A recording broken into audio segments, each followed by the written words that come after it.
first guest is an actor, director, and musician whose body of work includes Squid Game, Saturday Night Live, and Hunter x Hunter. Today, he joins us as the voice of the Demon King himself, Muzan. Please welcome Greg Chun.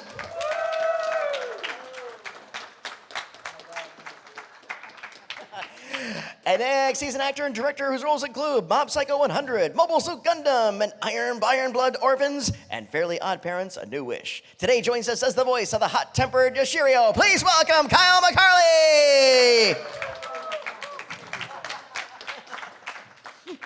And finally, she's an actress whose work include Kill la Kill, Sword Art Online, and Hello Kitty and Friends Super Cute Adventure. Today, she joins us as the voice of the Susamaru, the Terror Demon. Please welcome Sarah Ann Williams.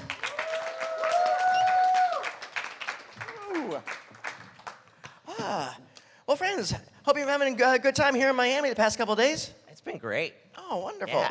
My first time, and it's awesome. Very cool. I haven't spent. Yeah. I've been to the airport before, but not like out and about anywhere. And yeah, you guys have. Miami is like this is one of two cities in America I can think of where I step outside and I'm like, I know exactly where I am. Yes. Plus, I Yes, had yes, the they had the what do you call the Brazilian steak? What do you call it? Something? Churrasco. Churrasco. I had that at the DoubleTree, and it was freaking amazing. If you have a churrasco at a DoubleTree and it's amazing, then you know like the food game is on in this city. So. That's a fact. Yes, absolutely. And if you had gone by any of the pools, you probably would have seen our lovely 10-foot iguanas. I was told to stay away because somebody those. played me a video of one of them like attacking them. So I said I'm gonna pass. So what I would love to do is I just love to hear, and again, you all have such a wonderful, expansive careers. We're here to talk about this wonderful property, and just how did the Demon Slayer gig come about for each of you? The casting director at the studio that was doing Demon Slayer, I think they had me in mind just because we had worked on other stuff before. And so she sent me the audition directly and was just like, hey, what would you do with this? And I sent in what I thought was appropriate, and 2 days later they said, okay, you're hired. So that was it, just an audition. Nothing wrong with that. I wish they were all like that. I know, seriously.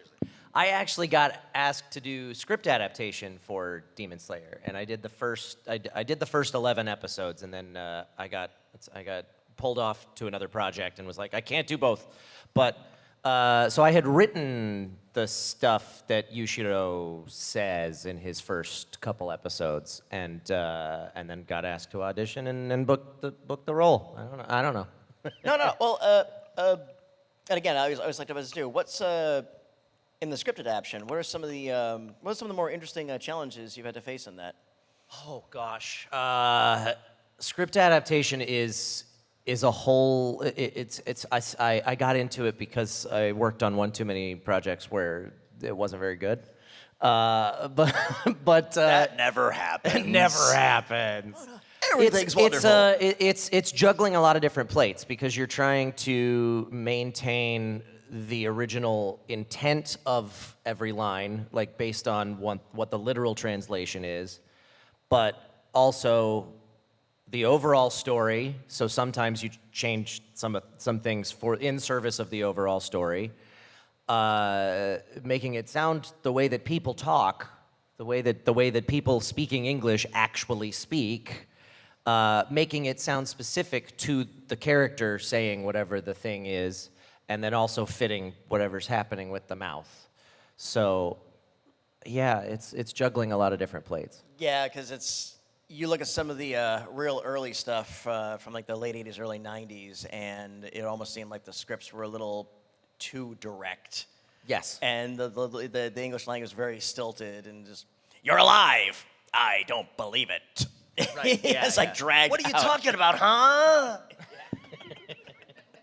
And that was the first version of Akira too. You know, it was just like really? So okay, yeah, roll with it. So, but yeah, well, kudos to you for sticking that and for doing this additional adaptation of this series. So thank you for helping set the precedent. Round of applause for that. How about you, madam? How did this come about for you? You two had to audition. They gave me the role. Oh. I didn't do crap. They just gave it to me, and I was like, thank you. No, it's funny. Sarah, would you please do this for us? No, it's funny because I know the show, and I just pay attention. I used to be an animator, and I still am. I just don't have time, but I'm generally just aware of what's coming out. It's like, oh yeah, this show and this and this. Oh, you've watched then? No, I just know about it. What? Doesn't everyone do that? So I was aware of the show, and I was like looking at it, be like, that looks cool, looks nice, animation looks neat. And I eyeballed it as I always eyeball everything. It's like, maybe it can read on, but I was sort of looking at it like, it logically being like, nah, they're not gonna let me read for her. It's like, well, whatever, it looks like a nice show anyway. And then Susamaru showed up, and I just went like, that gremlin, right there, that gremlin, let me read for her. But then they didn't make me read, they just let me have her, and I was like, thank you! That doesn't normally happen. I love this. You're so perfect in that role. It's crazy. Like, I love your performance so much. Let's push all the other characters aside and be like, there's my gremlin, come here. Aw, we're gonna have a good time. Yes, I know. I mean, it's like I went out. It's always funny because it's like, yeah, I got like 3 episodes and then I'm gone. And I'm like, well, I went out pretty quick, but I had a metal death and it's awesome. But then I got Funko Pops and I'm like, yay! People like her. She's important. She gets the special limited edition one and everything. I judge my worthiness by how many Funko Pops I get. It's all I have. You know, that's kind of a truthful metric. Yeah, and it's a good blueprint for a healthy emotional life, is base your self-worth on Funkos. Yeah. Yeah, someone made a joke to me that's like, there's 2 kind of voice actors, the ones with Funko Pops and the ones without. It's like, oh, ouch. Until this weekend, Yushiro was my only one. My only Funko you get Pop. this weekend? Ishura Yay! from Naruto. Nice. Very nice. What do you guys enjoy about your Demon Slayer characters? I love my angry little boy. I love that he hates everyone except one person He's trying so hard. who he loves He's trying. more than anything. He's so put More than upon. anyone loves anything in the world. I love that about Yushiro. I love characters like that. In fact, I have a similar one in Fire Emblem with Soren, who is in love with Ike, Oh, but hates everybody else. You're Soren and I. Yeah, so Aw. I love characters like that. I think that's hysterical. I think that's a really fun trope. I love Muzan just because he's so calm and it's very easy on my voice. And I go, and most of the sessions are just like this, and I can just talk like this. It's so relaxing. Now I know with the new movies he's going to start getting a little more aggro, but up to this point, it's been a pretty chill gig. So yeah, but I love him as a character as well because he's just, I get him. I know that sounds scary, but I see where he's coming from and what it is that he wants and why it is he feels that way. And granted, I don't do anything that he does because it's illegal and horrible, but I understand the feelings behind it. You know what I mean? Because we came from a similar place, so that's another discussion. Fair. Yeah, it's so much fun to walk into role being like, I know exactly how to do this. This is gonna be a blast. It's like, what? Oh no, yeah, I know. 1 take? Yeah, I know. I am amazing. I'm so good at this. Look, she's my typecast. Let's face it. And it was hysterical too, also in the thing, looking at her little buddy with the eyeballs in his hand. I forget if it was me who said it, but I think at the time I was thinking to myself, man, wouldn't it be funny if Xander was this guy and I was bouncing off of him? And the director's like, he is actually. And I'm like, after my session, I text like, Xander, we're buddies. We're the demon buddies. It's like, this is so much fun. He's like, I know. I was like, yeah. Nice. What's been the best thing to come out of being a part of Demon Slayer?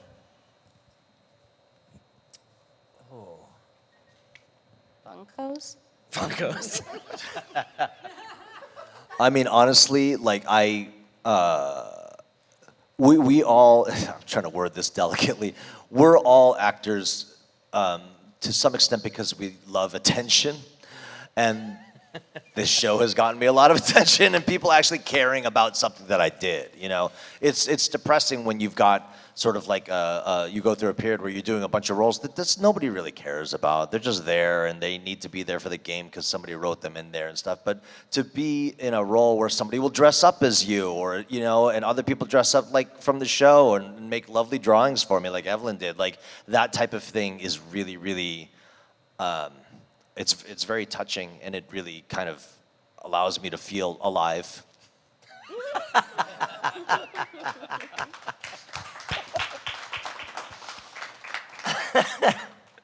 Yeah, I can second that. Like being able to meet fans is a huge part of what makes this job so special. Being able to come to conventions and see you guys and see your passion for the things that we got to put our grubby little fingers all over. Like, that's really, really cool. I think that is the most rewarding thing about working on a show like this. I mean, I'm always just happy to be included somehow. In any way or form, I just want to do anime every time and as much as possible. So I'm always just like, I'm just happy to be here. Thank you so much. But I mean, again, it was surprising that even though she didn't last long, she had a very lasting impact. And also, it was nice they did the games. I'm like, yeah, I can come back and do her a bit more. That came out wrong. I'm so sorry. I can do the voice a bit more. So it's nice to come back again. And again, I got a metal death. I had no complaints. It's like, how gross do you want this to sound? Oh, the arms coming. Okay, yeah. It's like, you know, it's Spoilers. Fun. It's so much fun. Well, friends, thank you so much for indulging my capricious curiosity. On behalf of the audience and myself, I just want to thank you all. I want to thank you for your talents and your professionalism and for the performances and the body of work that you have collectively done over the years. You've all done some really fantastic work. You've done some wonderful entertainment, and just thanks for all that. And thanks for coming out and joining us this weekend. Thank you. Thank you. Happy to be here. All right. So, I think I'll just take hands. So, who wants to start us off? All right, I'll do the young man there and do the lady there. Okay. What is Hey! that bag of stuff? What's that? What is that bag of stuff? I'm very curious. Candy. Oh, okay, good. You ask a question, get a piece of candy. If you don't follow the rules and ask, can you do this voice? Then you forfeit your candy. Yeah, that's how it goes. Hey, what's your name? Anthony. For Muzan, I wanted to say compliment you on the voice. It's, I would say creepy but majestic at the same time, because it's like, you know, he's standing on business. Yeah, you know, he's standing on business, but it's like he's very serious about it, and I can respect that. You know, I can respect how serious he is about what he does. But my question for you was, unless you already knew it, the last season, was that like a twist for you, what happened at the end? Did you knew it was coming, or how did that unfold at the ending of like the last season that just came out? What happened? First of all, thank you. Creepy yet authoritative is what I was going for. As far as I didn't read the manga until after I recorded the last episode of the last season. So I just knew that stuff was coming up and I wanted to be a little bit familiar with it, and I wanted to let it kind of roll around in my brain for a while before I record. As far as that last episode, yeah, that took me a lot by surprise, you know, because normally we don't know anything about, unless you do your own research. You just come in and they go, here's the show, let's watch your lines, let's do them. And so I think I talked more in that last episode than the whole rest of the season combined, honestly. And so it was a really lovely surprise, especially getting to do this big long scene with Matt Mercer, who was one of my inspirations in the very beginning when I started voice acting, that made me want to get into anime in the first place. And then when just all the stuff started hitting the fan and everything, it was glorious. It was a wonderful feeling, because I know my place in this show, and that is to give somebody to fear and to hate. But in the meantime, in the back of my mind, I'm like cheering the Hashira on, like when they're all coming in at the end, like announcing their breathing, like even just talking about it, I'm getting chills. Like that's the type of moment for me that when it comes to entertainment and stuff that we can be passionate about, I mean, it moves us, it makes us feel. And to be part of that scene, granted, to be the one that everyone wants to kill, fine. But just to be able to contribute to that experience for myself and for everybody is an incredible feeling. Hi, what's your name? My name is Imani, and my question is, if all of your Demon Slayer characters were in modern day, how are they dealing with daily frustrations that we all go through? Screaming. Lots of yelling at everyone. Probably throwing them around. He's probably in prison, honestly, for assault. And that's the difference between Yushiro and Muzan is that he's in prison. Muzan is killing way more people than he is. Yeah. And yet somehow I'm still like living in a mansion somewhere and I'm fine. So yeah, I would imagine that nowadays I would just be killing a lot of people. There's a volleyball team somewhere where a lot of people are dying. Fun one. But they're going to nationals. Lucky bastards that they are. Let's go away. Who's got another one? Want to throw it? Over here. Hi, what's your name? Pedro. My name is Pedro. Out of every Demon Slayer character, who do you think would be the strongest? Who's the strongest Demon Slayer character? At the moment is Like just Hashiro or villains as well? Every villain and Hashira. Yeah, me. What Yeah, are you talking yeah. about?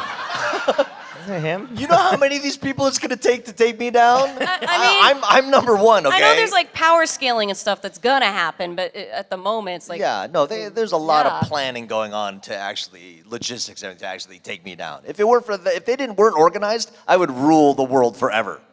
So why doesn't he just do it now? Oh yeah, I thought so.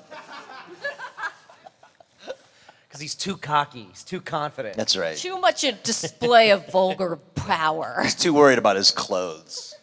He's He's got to well, that dance doesn't smooth fit criminal. right. This isn't the hat I brought this morning.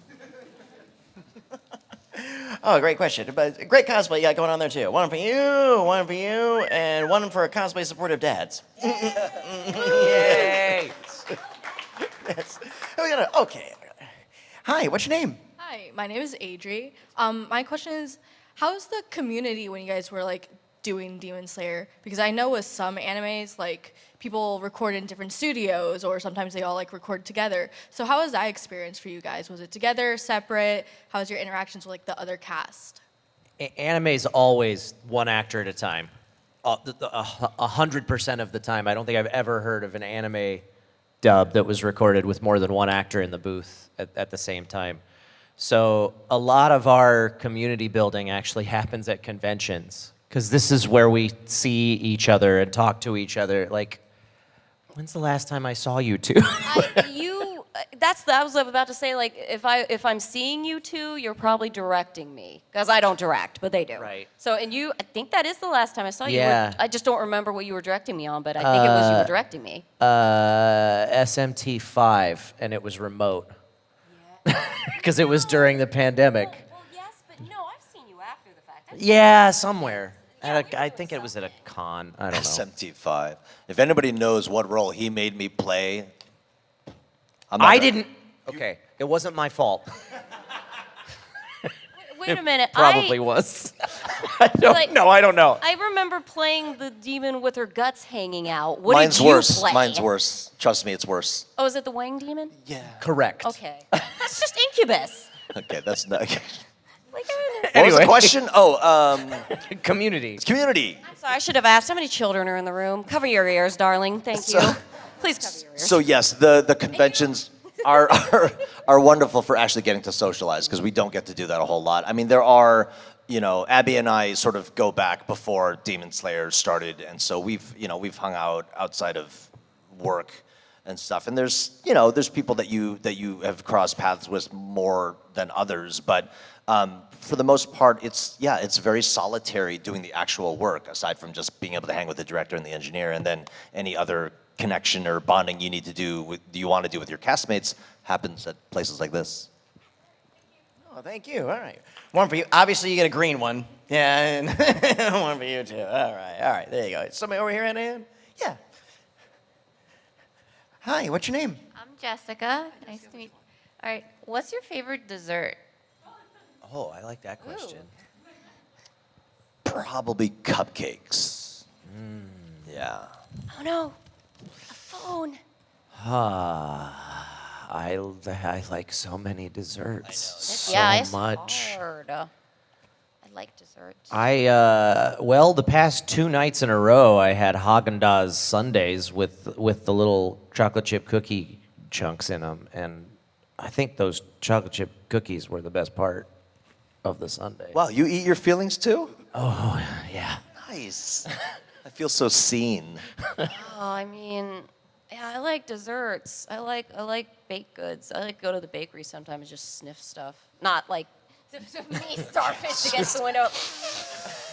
Like, ma'am, that sneeze guard is there for a reason. Please don't put your head underneath it. But I mean, I'm big on red velvet when I can get it. I mean, last night, literally, I found a Japanese place that had tempura ice cream, which was probably a mistake because by the time I got to it, it was like 70% melted. So, but there was still ice cream in there. And it's like, I was like, oh, it's so good. Oh, my soup. So, yeah, a lot. Chocolate chip cookies are always a classic. I'm never going to turn down a nice, warm chocolate chip cookie. I just cookies in general. I got a Costco card recently, and that big tray of like it's chocolate chip, white chocolate chip, and oatmeal raisin. I can demolish half of that pack in one sitting, and it's a Costco pack of cookies. You got a Costco card recently? How old are you? I don't have one. What? I can't shop. They put that crumbles nearby, and it's hard. I don't even like crumbles that much, but it's hard not to be like, yes, I want a cookie as big as my face. Yeah. I prefer Porto's cookies to crumble. Like, crumble is... Porto's cookies. Yeah. Have you not had the chocolate chip cookies at Porto's? Probably. Yeah, I don't know. mean, they're pretty. They do have a red velvet shake. Anyway. Porto's, it's all about the cheese rolls. Yeah, of course. Anyway. Sorry. Anyway, that's not a Miami This is the thing. dessert panel. You got us talking about desserts now, so... Well, here, have that sweet. There you go. Okay, we got time for one or two more. So, okay, I'll go over here, and then we'll come to you. So, hey, what's your name? Morning. My name's Vincent. Sorry. Just wanted to say that you guys do a lot of great work, not just Demon Slayer, but like everything you do. And I just wanted to no problem. I just wanted to ask, what are some of your favorite roles that you've done? I don't know if you care. I don't know if you care if I list any of mine, but. Thank you. I always say that asking us to pick a favorite role is asking us to pick a favorite child. Cocking the shotgun. Shame. But for me, I will say that the one that has had the biggest impact on my life and my career is 9S in Nier Automata. That game's really special, and that role is really special to me. He just gets such a good arc, so that's mine. And I feel a little bad because my character does terrible things to him in the game. Yeah. And the anime, and I apologize for that. Yeah. It's not my fault that they cast me as villains all the time. But for me, one instance where I actually got to play the hero was my first lead role in a video game for like a big video game, a game called Judgment. It was a spin-off of the Yakuza series of games, and I played a character named Yagami. And it was cool. I got to be like an investigative detective guy, and there were tons of cutscenes and story, and it was really an actor's gig. You could really sink your teeth into it, as far as video games go. I love the story-based ones. So that one is probably most near and dear to me, just because it was that first time that I felt like, I'm coming into the studio and this is my game. You know what I mean? I'm the guy in this game. And you never really forget that feeling. That's what you're chasing from the very beginning of being an actor, And then the whole experience too, Sega, they flew me to London and they flew me to San Francisco, and we were doing press events, and it was just a crazy whirlwind. And we don't ever get treated that nicely. So it was pretty special.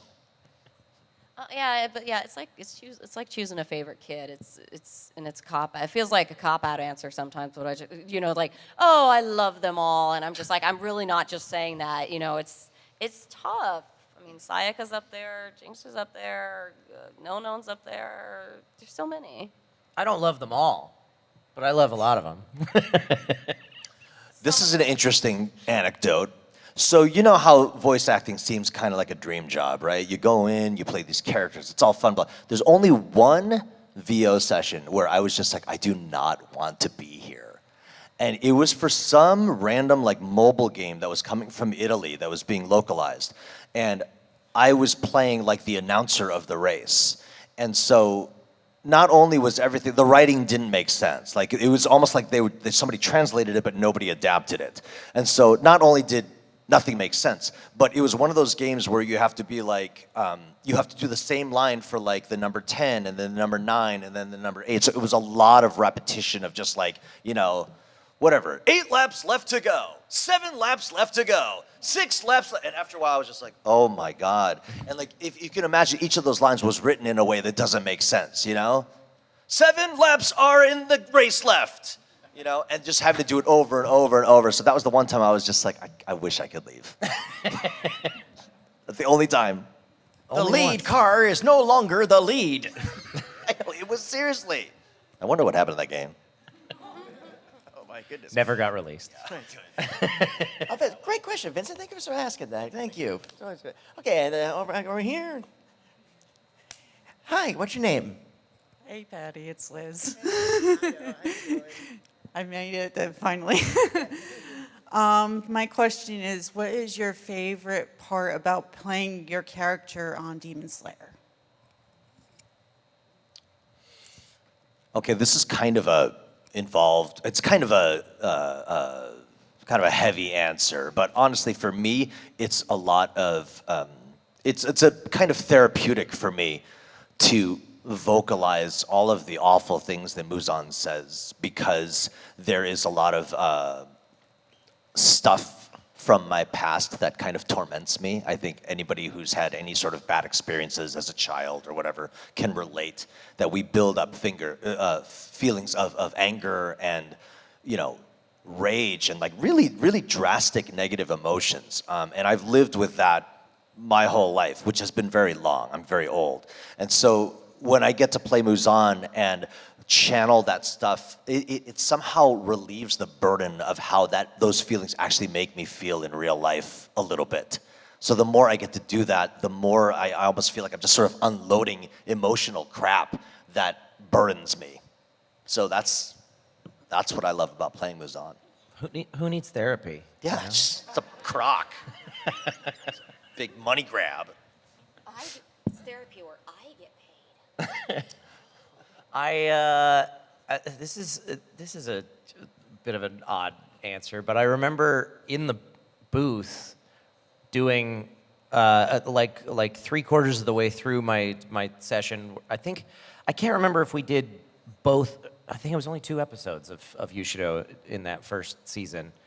I can't remember if we did them both in the same session or if there was a split between the two. But it was towards the end of my first session on the show, which was the bulk of my work on the show, because every time I've come back, I just scream Lady Tamayo's name a couple times, and that's it. But I remember having this like moment listening to playback of something when Yushiro is screaming, and I was like, I sound like angry Gene Wilder. And I love Gene Wilder, so Can you do that chart, the Willy Wonka scene at the end where he's like, "Good day, sir! Good day, sir!" You're an inhuman monster! By the way, I apologize for what I did to Lady Tamayo. I'm sorry. Are you mad at me? Yes. Okay. And I'll never forgive you. Should I apologize for taking your head off? It's okay, it grew back. I know. Well, I was just amused in that moment because you just like the reaction after it came back. You didn't miss a beat. He was just like, the heck was that? He's immediately like, I told you this would happen, Lady Tamayo. He's just more like he was inconvenienced by losing the majority of his face. Yeah. He's like, I love this. I think it's if I think about just the basic answer is just like, because it's fun, because I got to cackle and be just loud and stuff. But I don't know. I suppose there is that gravitation, the deep-seated sorrow as a child when I was that quiet little person who did her best not to be noticed because not being noticed was a good day, at least, because that meant I wasn't bullied. And but people, I remember being like, stop talking, Sarah, your voice is weird. And I'm just like, okay. And now it's just like, I get paid, and I relish the roles where it's just like, no one's gonna tell me to be quiet. I am gonna just go, I don't wanna say that, there's children in the audience. What's a cleaner way to say, round spherical objects to the wall, as it were. Whatever could you mean? No, she throws the round spherical object, so you could have just... The Tamari, not the other word. Frisbees? Go ham. You're going to go ham. Yeah, go ham. That's a good way to say it. So, yeah, and it's, I don't know, I relish the chance to do subtlety because some part of me still wants to prove, like, I can be serious, like, deep actor. I can do subtle stuff. But, man, the role, I do like the roles where it's just like, the leash is off. I can go. I think someone said, like, that's just because maybe that's the kind of things I like to watch. Like, I'm never going to, like Heath Ledger as Joker is like, oh, it's amazing. It's grounded. It's like the performance, give the man all the Oscars he should have did, God rest his soul. But man, do I think Jack Nicholson's Joker is way more fun? And just like, how do you not just like get a grin on your face hearing, never rub another man's rhubarb? It's like, what does that mean even? Cartoons are fun. Yeah. Getting to go crazy with it is fun. Yeah. You never feel.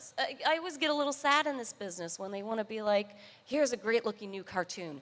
Oh, but we don't want. We don't want it cartoony. We want it to sound like. We still want it to sound like on camera. And I'm like, I've seen that with anime too, and I'm like, I get it, I understand, but also, why do you want to take it away from the thing that it is? Like, don't make it sound like anime, but it is anime.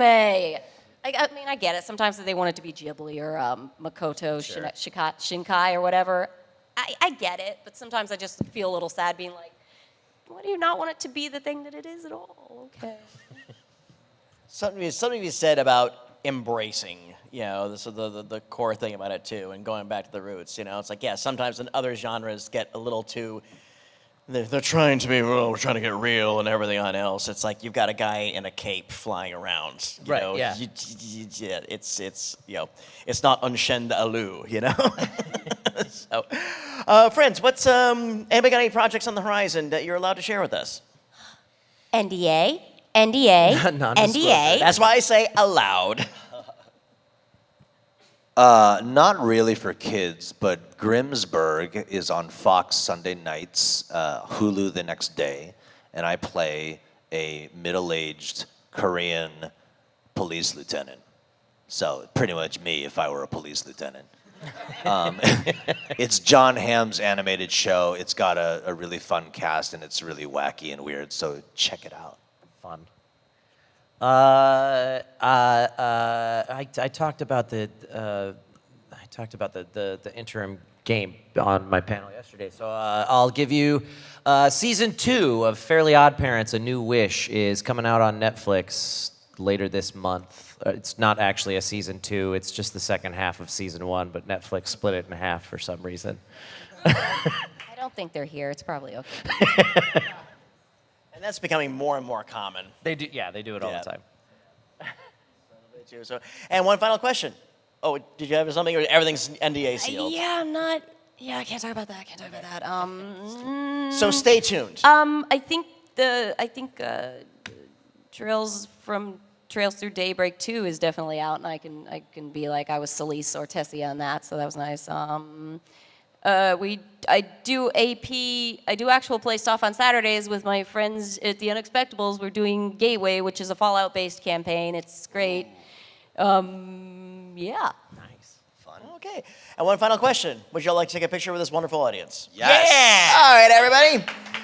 You know how we do this now? Everybody come up towards the stage. Not on the stage. Everybody come up towards the stage. Now, the trick is we want to keep a kind of an oval blank space right here. That way, make sure you all get on in. So you come up the stage on that side, come on the stage on that side, and kind of step back a little. There you go.